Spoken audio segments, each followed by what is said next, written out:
الحمدللہ رب العالمین والصلاة والسلام علی سید الانبیاء والمرسلین اما بعد فاعوذ باللہ من الشیطان الرجیم بسم اللہ الرحمن الرحیم صلو علی الحبیب صلی اللہ تعالی علی محمد صلی اللہ تعالی علیہ وآلہ وسلم۔ ٹائٹل تو آپ نے آج کی اس ویڈیو کا پڑھ ہی لیا ہوگا۔ میں اپنی گفتگو شروع کرنے سے پہلے ذاکر نائک صاحب جو اہل الحدیث فرقے کے بہت بڑے مبلغ اور مبلغ اسلام مانے و تسلیم کیے جاتے ہیں، ان کی آپ پہلے ایک ویڈیو سماعت فرمائیں۔ اسی لیے وید اگر خدا کی کتاب تھی اس وقت کے لیے تھی، ان لوگ کے لیے تھی۔ آج ہمیں ماننا چاہیے آخری کتاب قرآن مجید۔ اسی طریقے سے ایک شخص نے مجھ سے پوچھا تھا کیا مان سکتے ہیں کہ شری رام اور شری کرشن خدا کے بھیجے پیغمبر ہے؟ قرآن میں آتا ہے سورہ فاتر سورہ نمبر 35 آیت نمبر 24 میں کہ اللہ نے ہر قوم کے پاس ایک پیغمبر بھیجا ہے۔ نام سے صرف 25 پیغمبروں کا ذکر ہے قرآن میں۔ تو اگر کوئی شخص مجھ سے پوچھتا ہے کہ شری کرشن یا شری رام کیا پیغمبر ہو سکتے ہیں خدا کے، تو میں یہ کہہ سکتا ہوں کیونکہ ان کا نام قرآن میں موجود نہیں ہے، ہو بھی سکتے ہیں نہیں بھی ہو سکتے۔ جب ان سے یہ سوال ہوا کہ رام نبی ہیں یا نہیں، تو انہوں نے یہ جواب دیا کہ اللہ تبارک و تعالیٰ نے ہر قوم میں نبی اور رسول بھیجے ہیں، لیکن 25 کا نام قرآن پاک میں ہے اور دیگر کا نام نہیں ہے۔ کم و بیش 1,24,000 انبیاء کرام علیہ السلام اللہ تبارک و تعالیٰ نے ہدایت کے لیے بھیجے۔ تو انہوں نے 25 کا بتایا کہ قرآن مجید میں نام ہے، دیگر کا نام نہیں ہے، مگر ہر قوم میں اللہ تبارک و تعالیٰ نے نبی رسول بھیجے ہیں۔ تو ذاکر نائک صاحب کا یہ کہنا، یہ تسلیم کرنا کہ ہمیں چونکہ سب کے نام پتہ نہیں ہے تو ہو سکتے ہیں کہ یہ نبی ہوں، رام چندر کرشن وغیرہ، ان کا ماننا کہ ہو سکتے ہیں یہ نبی ہوں اور ہو سکتے ہیں نہ بھی ہوں۔ مطلب ان کا اجتہاد یہ ہے کہ نبی ہونے کے لائق ہیں اور یہ نبی ہو سکتے ہیں اور یہ رسول ہو سکتے ہیں۔ تو یہ منع نہیں کر رہے اور آنے بہانے سے تسلیم بھی کر رہے ہیں، لیکن ظاہر نہیں کر رہے۔ ایک تو ان کا یہ عقیدہ کہ بھائی رام چندر لکشمن وغیرہ یہ نبی اور رسول ہو سکتے ہیں۔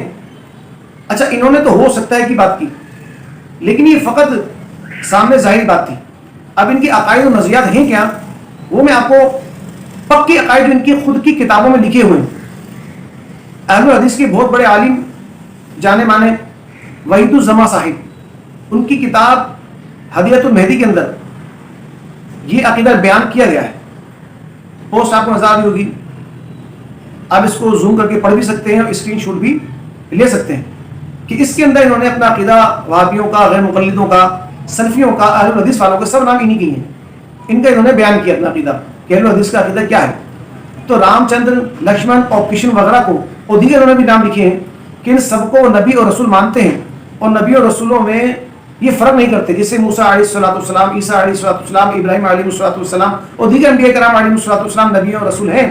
اسی طرح ان کا ماننا ہے کہ رام چندر لکشمن وغیرہ کرشن جو ہیں یہ بھی نبی اور رسول ہیں، اور ان پر ایمان لانا واجب ہے۔ اور یاد رکھیے اہل الحدیث کے ہاں واجب اور فرض میں کوئی فرق نہیں، واجب بولے تو فرض، فرض بولے تو واجب، ایک ہی بات ہے۔ اب مسجدیں ہیں کیا؟ مسجدیں مسلمانوں کے لیے عبادت کی جگہ ہے جہاں مسلمان جمع ہو کر اللہ تبارک و تعالیٰ کی عبادت و ریاضت کرتے ہیں، اور مسجدوں کو اللہ تبارک و تعالیٰ کا گھر تسلیم کرتے ہیں، اور مسلمان وہاں اجتماعی طور پر اللہ تبارک و تعالیٰ کی عبادت کے لیے جمع ہوتے ہیں، اور مسلمانوں کی عبادت گاہ کا وہ مرکز ہے۔ بابری مسجد کا جب معاملہ ہوا تو کیا ہوا یہ کہ وہاں مسجد کو شہید کیا گیا اور رام مندر کا لیے کیس لڑا گیا۔ جب نجی ٹی وی میں انڈیا کے ایک مسلمان لڑکی نے یہ بات اٹھائی کہ اگر جب یہ گورنمنٹ اجازت دیتی ہے کہ ہر ایک اپنا اسلام یا ہندو جو ہے اپنے مذہب کے مطابق عمل کر سکتا ہے، تو اگر یہ آ جائے فیصلہ مسلمانوں کے حق میں تو وہاں کا مسجد بنا دی جائے تو کیا اعتراض ہے، کیا فرق پڑتا ہے؟ تو اس کے ضمن میں یہی غیر مقلدوں کا عقیدہ ہندو نے وہاں پر بیان کیا۔ آپ سماعت فرمائیں۔ مسلمان سب ایک برابر ہے، ہمیں کسی میں کوئی ڈسکرمنیشن یا کچھ نہیں کرنا چاہیے، سارے دھرم ایک جیسے ہیں۔ تو اگر فیصلہ مسلمانوں کے پکش میں بھی آ رہا ہے تو ہمیں اس میں کیوں دقت ہے؟ ہم وہاں مسجد بنا دیں اگر فیصلہ آتا ہے۔ پرشن بہت اچھا انہوں نے پوچھا ہے۔ بھگوان رام کیول ہندوؤں کے ہی رام نہیں ہیں، بھگوان رام مسلمان بھی سماج ان کو نبی پیغمبر اپنا مانتا ہے۔ اس لیے میں نے مسلمان سماج سے بھی اب یہ اپیل کی ہے کہ رام کا مندر بنے گا تو مسلمانوں کا بھی ان کے نبی پیغمبر کا مندر بنے گا۔ جی پلیز۔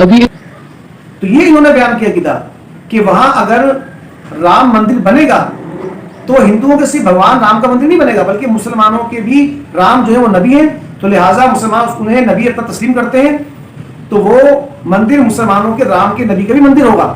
تو یہ انہوں نے بات اٹھائی. کس لیے اٹھائی؟ یہی عقیدہ جو ذاکر نائک صاحب نے بیان کیا، آپ نے سماعت کیا، اور یہی عقیدہ جو ابھی آپ نے پڑھا اہل الحدیثوں کی کتاب میں حدیث المہندی میں، جو انہی کے عالم وحید الزمان صاحب نے بیان کیا. یہی وہ عقائد باطلہ اور کفریہ ہیں جن کی وجہ سے مسلمانوں کو جگہ جگہ ذلت اور رسوائی کا سامنا کرنا پڑ رہا ہے. مسجدیں شہید ہو رہی ہیں، مندر پہ مندر بن رہے ہیں، یا دبئی وغیرہ میں بھی انہی وہابیوں کی حکومت ہے، اور وہاں بھی ان لوگوں نے مسجد کی یا وہاں بھی ان لوگوں نے مندر کا افتتاح کیا. تو اللہ تبارک و تعالی ہمیں ان سے محفوظ فرمائے، ہمارے مسلمانوں کے ایمانوں کی حفاظت فرمائے، اور ہمیں اسلام پر گامزن رکھے اور خاتمہ بالخیر ایمان فرمائے. آمین بجاہ النبی الامین صلی اللہ علیہ وسلم.